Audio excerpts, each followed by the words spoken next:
আসসালামু আলাইকুম ওয়া রাহমাতুল্লাহি ওয়া বারাকাতুহু। আলহামদুলিল্লাহ, সমস্ত প্রশংসা, যাবতীয় গুণগান মহান আল্লাহ রাব্বুল আলামিনের জন্য, যিনি অত্যন্ত ভালোবেসে দয়া করে আমাদেরকে এমন একটা পবিত্র মজলিসে আসার, বসার এবং হযরতদের কাছ থেকে মূল্যবান আধ্যাত্মিক কথাবার্তা শোনার তৌফিক দান করেছেন।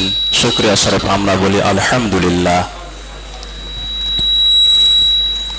এরপরে পরে আমার নবী, আপনাদের নবী, তাম বিশ্বের নবী, বিশ্ব নবী, শেষ নবী হযরত মুহাম্মদুর রাসূলুল্লাহ সাল্লাল্লাহু আলাইহি ওয়াসাল্লামের উপরে বর্ষিত হোক অসংখ্য অগণিত দরুদ ও সালাম। সাল্লাল্লাহু আলা মুহাম্মদ সাল্লাল্লাহু আলাইহি ওয়াসাল্লাম। আজকের সভার আমাদের মাথার তাজ হযরতজির কুদ্দুস সিররুর রেখে যাওয়া দুইজন খলিফা,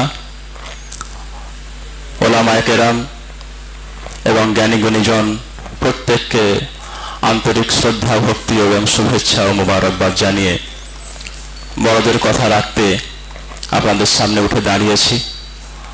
আল্লাহ তাবারক তাআলা যেন দু চার কথা বলার তৌফিক দান করেন। আমাকে পয়েন্ট বলে, বিষয় বলে দেওয়া হয়েছে এখানে দাঁড়ানোর আগেই, যে নিকটতরের উদ্দেশ্য ও লক্ষ্য।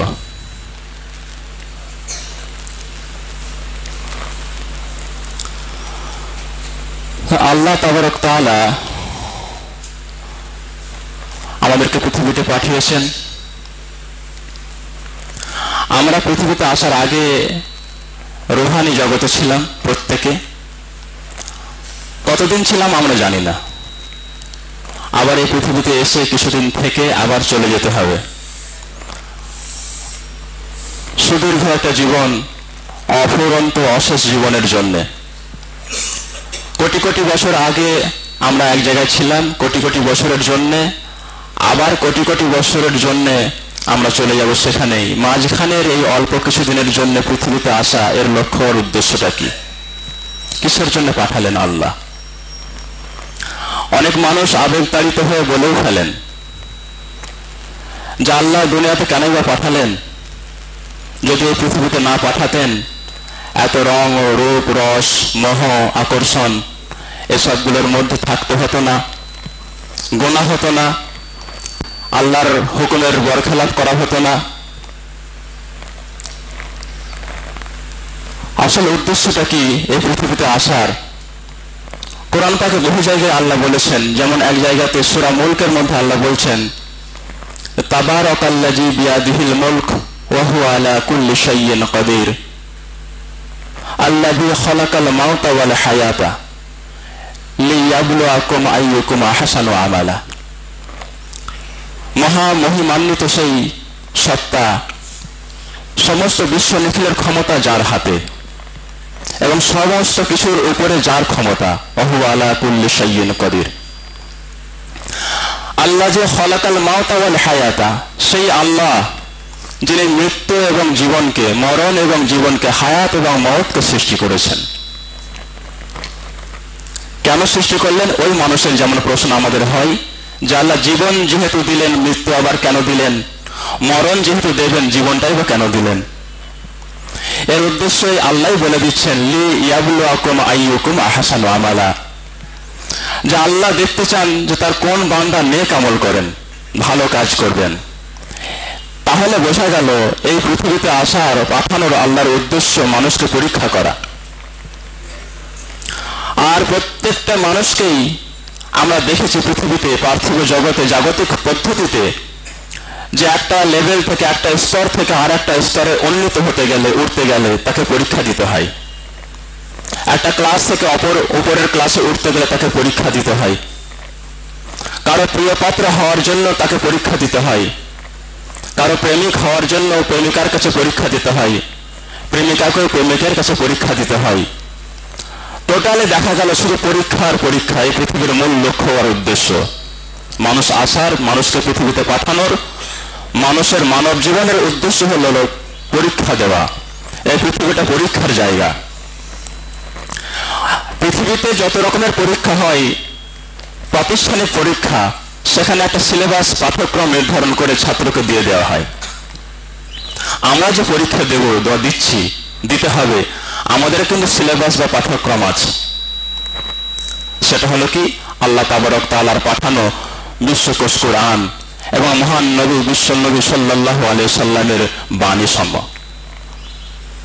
যখন বিশ্বনবী সাল্লাল্লাহু আলাইহি সাল্লাম আমাদের মধ্যে ছিলেন, পৃথিবীতে ছিলেন, তখন তিনিই ছিলেন মহান শিক্ষক। তিনি ধরে ধরে হাতে নাতে তৈরি করেছেন মানুষকে। কিন্তু তিনি চলে যাওয়ার পর পার্থিব জাগতিক সিস্টেমের প্রত্যেকটা সিস্টেমের মতোই একটা ছাত্রকে প্রাইমারি লেভেল থেকে হাই স্কুল থেকে কলেজ থেকে ইউনিভার্সিটি, এমনকি যখন সে গবেষণা করছে তখনও একজন না একজন, এক বা একাধিক শিক্ষকের, বিজ্ঞ অভিজ্ঞ শিক্ষকের তত্ত্বাবধানে থেকে তাকে তার সিলেবাস থাকার পরেও, পাঠ্যক্রম থাকার পরেও তাকে একজনের আন্ডারে থাকতে হয় বা একাধিক শিক্ষকের আন্ডারে থাকতে হয়। এটা যদি জাগতিক পদ্ধতিতে এসে থাকে যে বিনা শিক্ষকে, বিনা গাইডলাইনে, সিলেবাস থাকলেও, পাঠ্যক্রম থাকলেও সে এগোতে পারবে না, সে কৃতকার্য হতে পারবে না, তাহলে আল্লাহকে পাওয়ার জন্য যে পরীক্ষা, সেই পরীক্ষাতে সিলেবাস কোরআন এবং হাদিস থাকলেই একজন মানুষ কেমন করে কৃতকার্য হতে পারে? অতএব তার জন্য কোরআন এবং হাদিস আমাদের সামনে থাকলেও কোরআন এবং হাদিসকে বোঝার জন্য, জানার জন্য এবং তার আমলকে জীবনে ফিট করার জন্য আমাদের সব সময় একজন মুহাক্কিক, ওলামা, শিক্ষক, রাহবার, যিনি আমাদের পথ দেখাবেন, তার প্রয়োজন আছে। ডিগ্রি অর্জন করার জন্য যদি এইরকম শিক্ষকের প্রয়োজন হয়, পার্থিব ডিগ্রি অর্জন করার জন্য, তাহলে আল্লাহকে পাওয়ার জন্য যে পরীক্ষা, যে শিক্ষা বন্ধন, সেখানে একজন শিক্ষকের কতখানি প্রয়োজন। কারণ ডিগ্রি তো কেবলমাত্র পড়াশোনা করে লিখে পাস করতে পারলে ডিগ্রি অর্জন করা যায়, কিন্তু পড়াশোনা করলেই আল্লাহকে লাভ করা যায় না। বিনা শিক্ষকে, বিনা রাহাবারে যদি কেউ কোথাও শুধু সিলেবাস ভুক্ত পড়াশোনা করে আল্লাহকে পেয়ে যান, সেটা কোনো নীতি কথা নয়। নীতি কথা হলো এটাই যে শিক্ষকের তত্ত্বাবধানে থেকে পড়াশোনা করতে হয়। যে পথ আল্লাহকে পাওয়ার পথ, এ পথটা যেমন সোজা, যেমন আল্লাহ এক জায়গায় বলেছেন যে আমাকে পাওয়ার জন্য যারা সাধনা করে, আল্লাযিনা জাহাদু ফিনা লানাহদিয়ান্নাহুম সুবুলানা, আমি তাকে একাধিক পথ দেখাই। বলুন সুবহানাল্লাহ। এক পথ নয়, আল্লাহ বলছেন আমাকে পাওয়ার জন্য যারা সাধনা করবে আমি তাদেরকে একাধিক পথ দেখাবো। সুবহানাল্লাহ। কিন্তু আবার কোরআন পাক থেকে এটাও জানা যায় যে আল্লাহকে পাওয়ার জন্য যে পথ, আল্লাহর প্রেমের যে পথ, তার সান্নিধ্য লাভ করার যে পথ, সে পথের বাঁকে বাঁকে, ফাঁকে ফাঁকে শয়তান সে ওত পেতে বসে আছে। নফস তথা প্রবৃত্তি, তার চক্রান্ত, তার মানে আকর্ষণ, তার বিপদগামী করার যে প্রচেষ্টা, সেটা লেগেই আছে। তাহলে সেই রকম একটা অজানা জায়গা, রাস্তা, সুদূর গন্তব্য, যার বাঁকে বাঁকে, ফাঁকে ফাঁকে রয়েছে শয়তান এবং প্রবৃত্তি প্ররোচনা, সেখানে একজন গাইডলাইনের কতখানি প্রয়োজন, একজন রাহবারের কতখানি প্রয়োজন, একজন বিজ্ঞ এবং অভিজ্ঞ শিক্ষকের, মুর্শিদের কতখানি প্রয়োজন। আল্লাহ তাবারক তাআলা আমাদের বোঝার তৌফিক দান করুন। এবং সেই রকম আমরা পেয়েছি, আল্লাহর কাছে কোটি কোটি শুকরিয়া যে আমরা সেই রকম রাহবারকে পেয়েছি, যিনি আমাদের মঞ্জিলে মকসদে পৌঁছে দেবেন। তিনি চলে গেছেন, পথ দেখিয়ে গেছেন, তিনি আবার এমন মানুষদেরকে রেখে গেছেন, তারা আমাদেরকে আবার পথ দেখাবেন। এখন আমরা হচ্ছে দুর্বল। আমি আমাকে লক্ষ্য করে বলি, সব কিছু মুখের কাছে পেয়েও যদি আমি ব্যবহার করতে না জানি, আমি যদি কাজে লাগাতে না পারি, দুর্বলতাটা আমার। আল্লাহ আমাদেরকে কাজে লাগানোর তৌফিক দান করুন বলা। আর যে উদ্দেশ্য নিয়ে আমাকে বলতে বলা হয়েছিল, এটা তো আমরা বিরাট উদ্দেশ্য, নিকেতনের লক্ষ্য আর উদ্দেশ্য, ওইখান থেকে সূত্র ধরে বলতে গেলে বলতে হবে যে পৃথিবীতে মানুষকে পাঠানোর উদ্দেশ্য, যেমন আল্লাহ তাবারক তাআলা পরীক্ষা নিয়ে তার নিকট নৈকট্য লাভ করবে একজন মানুষ, আল্লাহ প্রিয় হবে, আল্লাহওয়ালা হবে, আল্লাহ ভীরু হবে এবং তার সুদীর্ঘ জীবনে সে উন্নতি সাধন করবে ইহকালীন এবং পরকালীন। বিশেষ করে সেই উদ্দেশ্যেই হযরতজি কুদ্দুসুস সিররু মূল উদ্দেশ্য ছিল যে একজন আল্লাহ ভোলা মানুষকে আল্লাহওয়ালা বানিয়ে দেওয়া। আল্লাহ থেকে দূরে যিনি আছেন, যিনি আল্লাহকে চিনতে পারেননি, যার অন্তরে আল্লাহর মহব্বত এখনো আসেনি, তার অন্তরে আল্লাহর মহব্বত পয়দা করিয়ে দেওয়া। এটা নিকটের মুখ্য উদ্দেশ্য, সব থেকে বড় উদ্দেশ্য। এরপরেতে হযরত তো বলেই গেছেন যে বাংলা সাহিত্যের মাধ্যমে ইসলামের সঠিক চিত্রটা জনগণের সামনে তুলে ধরাই এই নিকটের মুখ্য উদ্দেশ্য। আমরা যে সমস্ত মানুষ, বাঙালি মানুষ যারা মাদ্রাসায় পড়াশোনা করে আলেম ওলামা হতে পারেনি, আরবি বুঝতে পারিনি, কোরআন হাদিস বুঝতে শিখিনি, বুঝতে পারছি না, তারা কি ইসলাম থেকে দূরে থাকবো? তারা কি কোরআন কি বলেছে জানবো না? তারা কি আল্লাহ রসুল পাক কি বলে গেছেন জানবো না? ইসলামের বিশেষত্ব, বৈশিষ্ট্য, কোরআনের বড়ত্ব, মহত্ব আমরা কিছু বুঝবো না? হযরতজি কুদ্দুসুস সিররু এই জন্য সাধারণ যারা শিক্ষিত মানুষ, স্কুল কলেজে পড়া মানুষ, তাদের কাছে ইসলামকে একেবারে, ইসলামের যে জ্ঞান সেটা সমুদ্র সমান। ইসলামের জ্ঞান তো ছোটখাটো জ্ঞান নয়, সমুদ্র সমান জ্ঞান। সেই সমুদ্রকে মন্থন করে হযরতজি সারা জীবন সাধনা করে আল্লাহ তার কবরকে নূর আলা নূর বানিয়ে দেন।